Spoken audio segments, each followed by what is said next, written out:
I'd like to show you the installation of my Moxon vise by Benchcrafted. Normally these are recommended to be installed in a detachable arrangement where they're clamped to the bench top and then taken off, but I find it much more convenient to have mine permanently installed. I have the benefit of having two workbenches, so I have a leg vise in one and I've got this Moxon vise in the other. It's installed with bolts, one side, one the other, and then these lovely wheels just spin freely, allowing the jaws to go back and forwards. It's great for dovetailing. You can clamp long boards. I've got 2 feet between the screws here, so that's long enough for anything I'm likely to ever want to dovetail, and it works really nicely.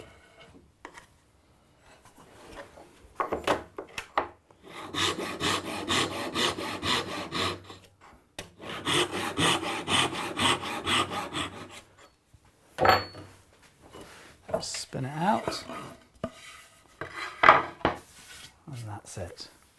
So the actual vise itself can open up a fair amount. I can get 2.5 inches in there with the way it's set. I'll just take these off.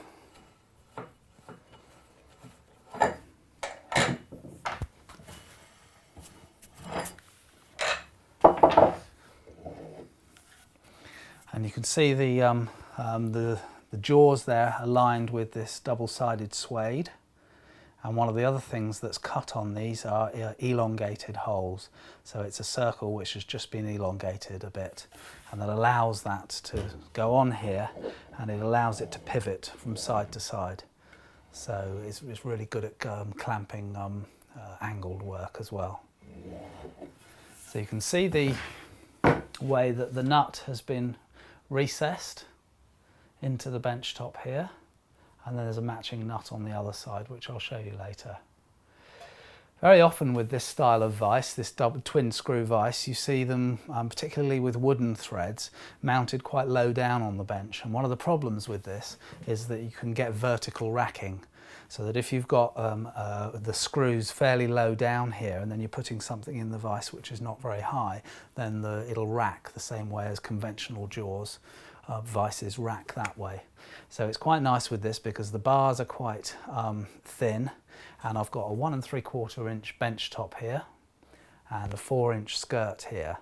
So I'm able to get the nut in from the other side on there and keep it quite close to the top. And the other thing I did, it wasn't in the instructions from Benchcrafted, but the other thing that I did do with this in order to counteract any potential racking was that when I cut the vise, I actually cut it at a 2-degree angle, so that when the vise closes, the top of the vise actually closes first, and then the bottom of the vise catches up. And that's just something else I did to stop the racking. So let's have a look at the underside. So with the bench flipped over, you can see the position of the nuts on here and how easy the thing is to install.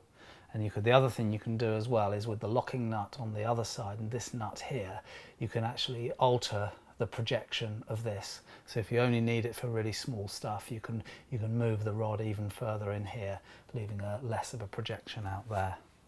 So I've had this vise now for 6-8 months, and I've found it to be absolutely invaluable.